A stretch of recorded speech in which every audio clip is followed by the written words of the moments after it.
So, I mean, everybody in the gym knows you, but like for like I guess you could say like the digital world, like social media world, you're like the ninja behind the camera. So like, who the fuck's Loui? Like, where'd you come from? What's your story? What's your history with fitness? Why are you here? Who is Loui? With the fitness side of things, I've been working out for 16 years, since I was 8 years old. You just turned 17, right? Well, no, I'm 24 now, 16 years ago. When I was 8 years old, I remember I used to get gallons, fill them up with water, curl them. I used to carry grocery bags for the girls. To get stronger, yeah. Curls for little the girls. Things like that. Yeah. And then my brothers put me into wrestling when I was 8. I grew up in the high desert, started wrestling in the high desert. You know, I actively wrestled throughout the years. And then when I was in middle school, I qualified for the wrestling state tournament for middle schoolers. And I needed a place to cut weight. And the only place in the high desert that made sense to go work out and have a sauna was the gym. So this was in early 2014, about 12 years ago. I signed up at the gym, cut weight, wrestled at the state tournament in middle school. I placed. And then 3 months later, I went to a 30-day wrestling camp in Minnesota where I trained 4 times a day for 28 days. It's the most gruesome experience I've ever had to this day, physically. I know I don't really say it a lot, but when I was about, 10 years ago now, I was coached and mentored by an Army Ranger and an Olympic wrestler. His name is Jay Robinson. He was the partner of the face of American wrestler, essentially, Dan Gable. Most wrestlers recognize that name. Jay Robinson was his right-hand man, and they both kind of started up these wrestling camps in the US, and essentially like everyone wants to go to these camps. You know, that's where it's at. That's where the competition, the coaches, best coaching you can get in the US. Did that, and then I went into high school. I was ranked throughout the state in high school. My senior year of high school, I was top 12, and then planning on going D1, and I got in a fight my sophomore year of high school, and that kind of changed the whole course of how my athletic career turned out. Like I said, I didn't know I wasn't going to be able to go D1 until my senior year of high school. My sophomore year of high school, I got in a fight, injured a kid, broke his jaw, knocked his teeth out, and I was expelled. That was essentially the purpose. I couldn't go D1. I had the option to go on a full ride to a school in Iowa and wrestle, and I chose to stay home because I didn't want to be the kid that came back because I didn't like the area, the demographics, this, that. So yeah, I chose to stay and wrestle for our local community college where going into the state tournament, there were only about 3 of us that wrestled at the state tournament in junior college. So it wasn't really a big team. We were probably like the last couple teams in the state for wrestling. My freshman year of junior college, and then my sophomore year of college, everyone kind of just saw the local community college as a place to go. So I guess that kind of instilled motivation in the high desert for people to look for a place to train and wrestle. You know, it's hard to find really good coaches up here, coaches that don't just care about for the name you'll give them, but coaches that genuinely care for the person you'll turn out to be in the future. And I was fortunate enough to be coached by one of the best wrestlers in the high desert, as far as one of the best coaches in the high desert, Rocky Humphrey. He's a high desert local also. Yeah, so I chose to stay local, and then my sophomore year of college, I had a full ride scholarship to go wrestle at a Division II school. That was at the time when I picked up this media stuff with the gym, and one day I was at a crossroads, and I went to Jake's house, and I was like, yo, so I've been doing this wrestling thing for 16 years of my life, and I'm getting really good with this camera stuff. I'm starting to figure it out. I don't know what to do at this point. And so Jake basically told me, like, I'm not really going to direct you towards this or that. Just essentially, like, whatever route you go, I'll support you. You know, if you wrestle, you're a badass wrestler, go do it. But if you stay here next to me, I'll mentor you and bring you up and push you and put you in rooms that you'd never be in, essentially. And I 180'd, jumped ship, and I gave up everything. I was chasing my entire life was Division I athletic career and to be called a national champion. I chose to start doing media with the gym, and yeah, here I am today. So one thing that I want to mention is like you hear me say a lot that we all downplay like our own situations. I told it to you the other day when you brought the wrestling book from the Army Ranger, and you showed me that before, and you said it yourself. I didn't say it to you that day. You told me that I always like push this off, but how many people have got that experience and how many people have went through that camp and succeeded? So like, how important is it, like that realization you did on your own? Maybe I like told you a couple things prior, but all of us downplay our own situations as far as the importance of what it means to others. Like, look at you now, like you're running the media team on the fastest growing private, the only private chain out there that's doing it. But also what's more important is I see you through the week in the gym coaching young kids to wrestle, and how like that development at that age of what those individuals, like think about it, if you had you at that age, like let's use Vlad, 4 years ago. If you had you at that age, where would you be today, right?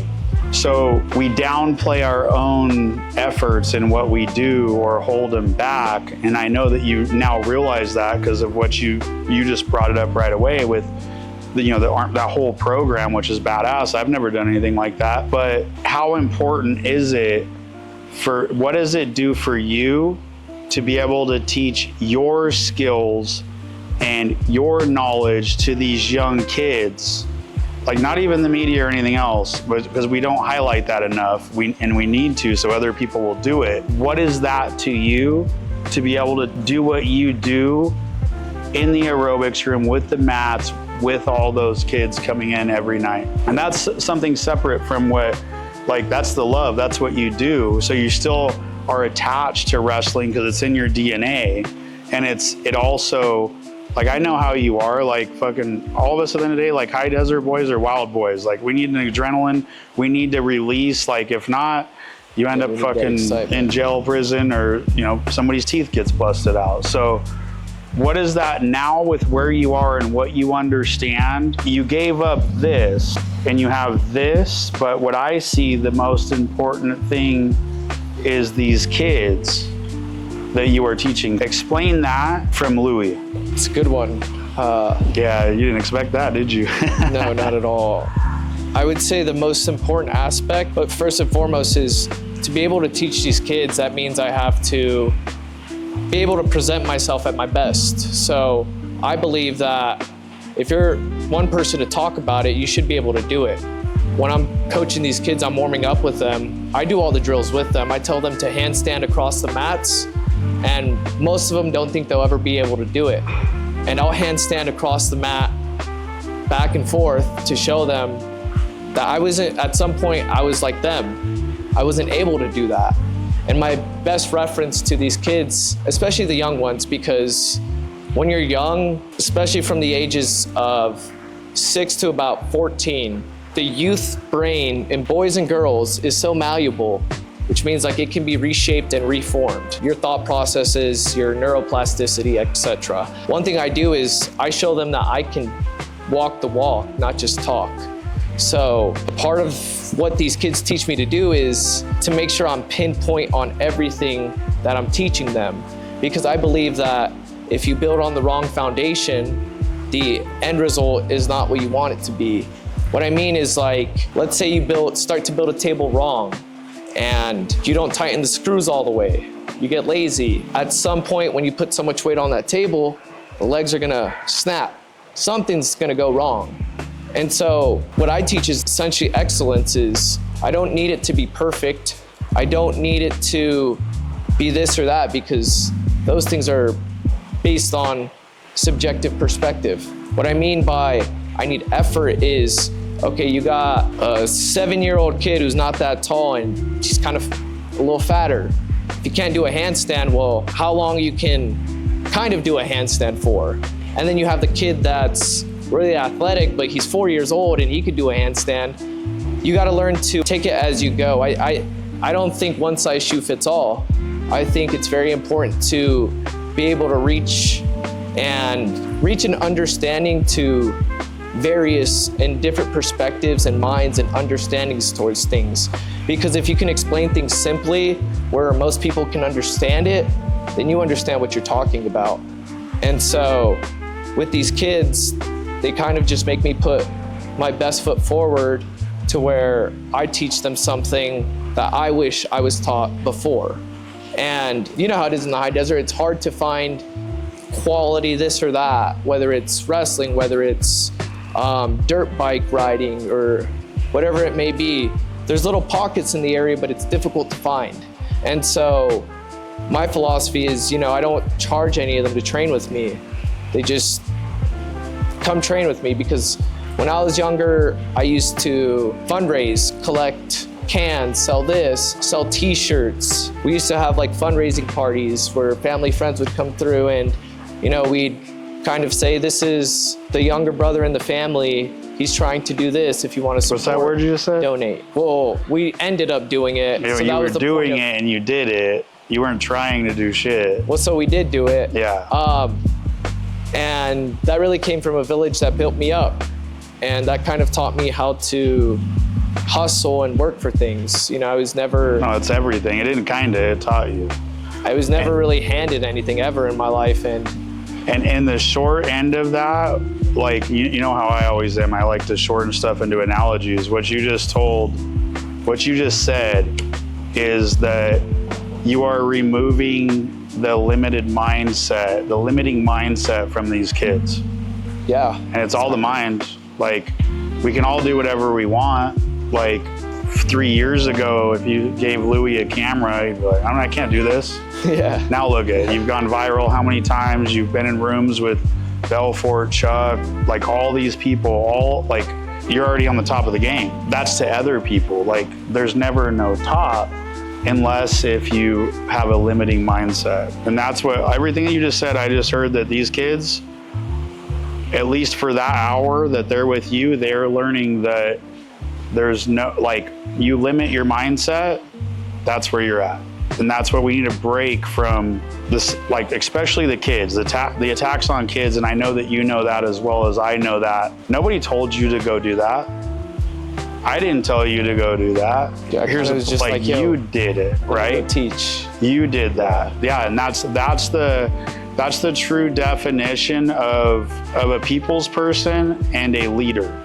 We're never, I hate the word leader. I hate that shit.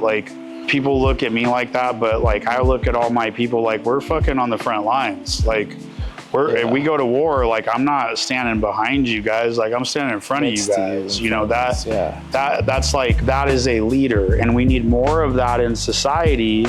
Everybody wants to gatekeep or fucking be numb or this or that.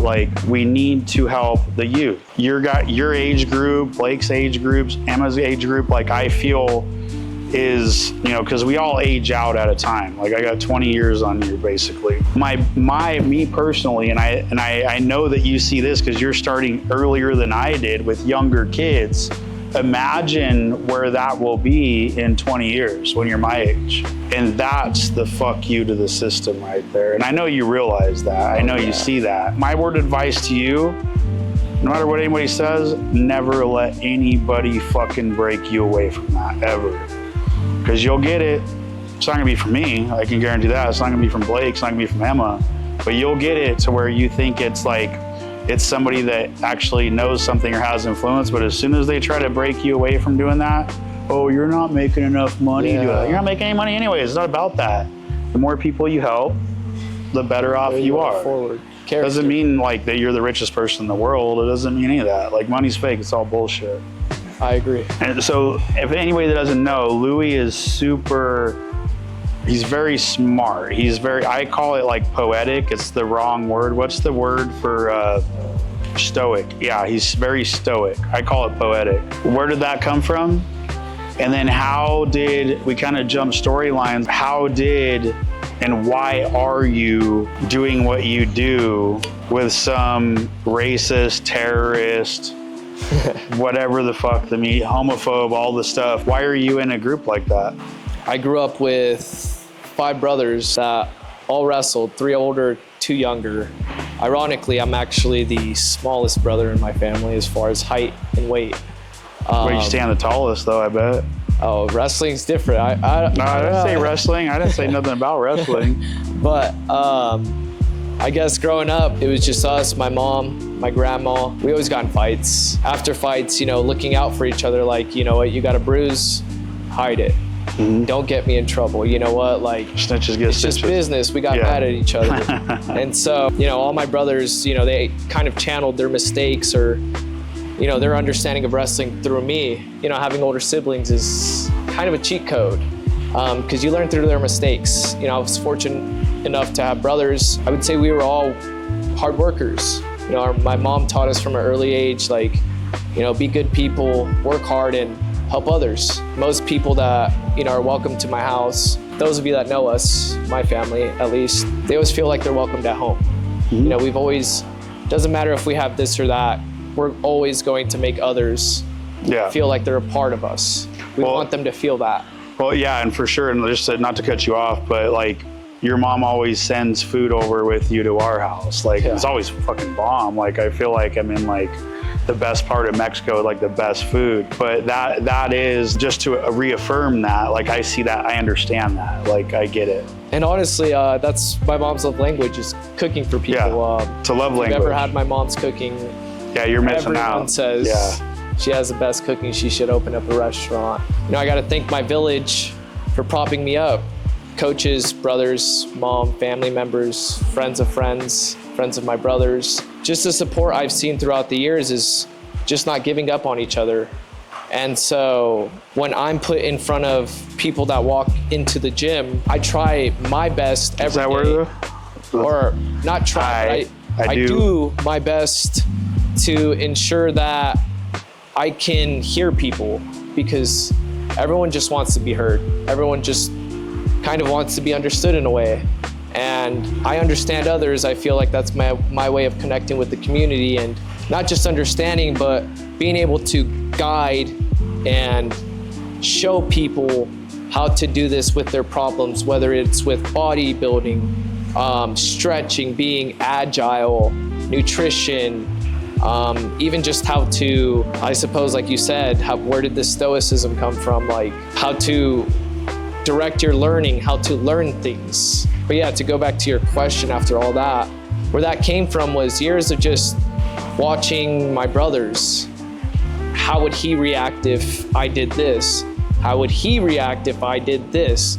5 different personalities, and I had to learn how to behave in order to not trigger certain emotions. And so being around 5 different, unique, amazing personalities my whole life kind of showed me how to be able to deliver how I'm understood to others out in the world today. Yeah, that's where that comes from. Is you want to know what it is? You want to know what it is real quick? I'm going to simplify it for you again.